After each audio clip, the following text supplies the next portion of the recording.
नमस्कार दोस्तों, welcome to my channel. तो चलिए आज एक शिक्षा देने वाली कहानी सुनते हैं। एक सुंदर सी कन्या अनामिका कॉलेज में अपना ग्रेजुएशन पूरा करती है। तभी उसकी मुलाकात एक लड़के राहुल से होती है। राहुल भी बहुत स्मार्ट और माता पिता का आज्ञाकारी बेटा है। दोनों एक दूसरे को पसंद करने लगते हैं। दोनों का ग्रेजुएशन पूरा होता है। राहुल अपने शहर में जॉब करने लगता है और लड़की भी एक अच्छी सी जॉब कर रही थे। दोनों ने निर्णय लिया कि अब माता पिता से शादी की बात करने का वक्त आ गया है। लेकिन परेशानी ये है कि दोनों के कास्ट अलग अलग है। अनामिका ब्राह्मण है और राहुल राजपूत। राहुल के समाज में दहेज बहुत ज़रूरी है, जो कि नगद में होता है। उसके अलावा कई तरह के गिफ्ट्स और गहने की भी मांग की जाती है। राहुल ने अनामिका को ये स्थिति स्पष्ट की और कहा, घर वालों को मनाओ, अगर तुम सभी मांगे पूरी करवाती हो तो मेरे माता पिता तुम्हें पलकों पर बिठाएंगे। अनामिका ने अपने माता पिता से ये बात कही। अनामिका के माता पिता को ये बात पसंद नहीं थी, पर अनामिका की जिद्दी थी कि अगर मुझे दहेज दोगे तो मेरी इज्जत बढ़ेगी। अनामिका के माता पिता सक्षम भी थे। बिना मांगे भी अनामिका को बहुत कुछ दे सकते थे, पर उन्हें इस तरह दहेज की मांग करने वाले लोग पसंद नहीं आ रहे थे।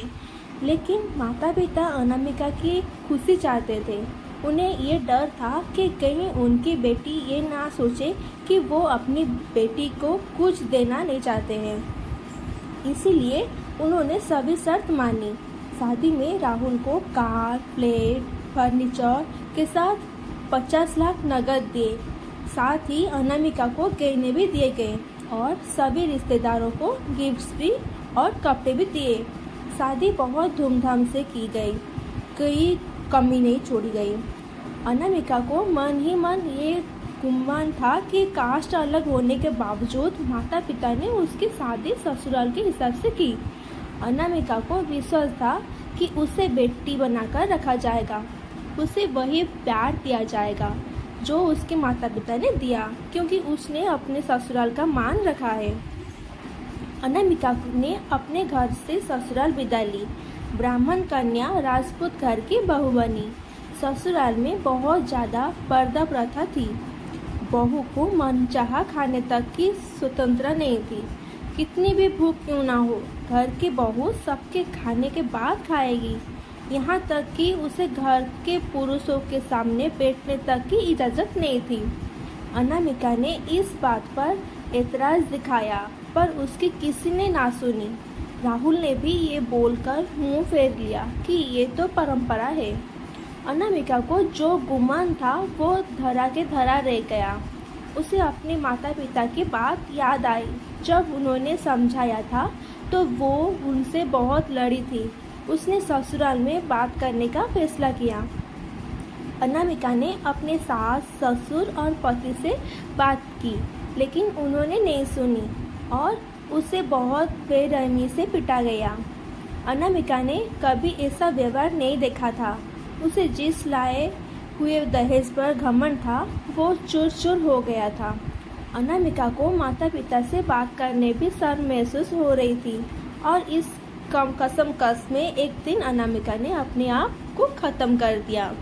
माता पिता को जब ये पता चला तो उन्हें अपनी गलती का एहसास हुआ कि वक्त रहते समझा होता तो बेटी साथ होती।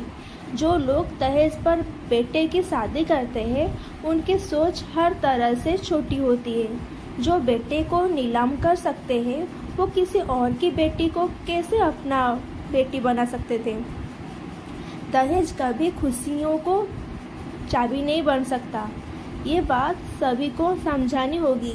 इस दहेज प्रथा की कहानी में आपने पढ़ा होगा कि माता पिता ही नहीं, लड़की की सोच भी दहेज का सपोर्ट कर रही थी।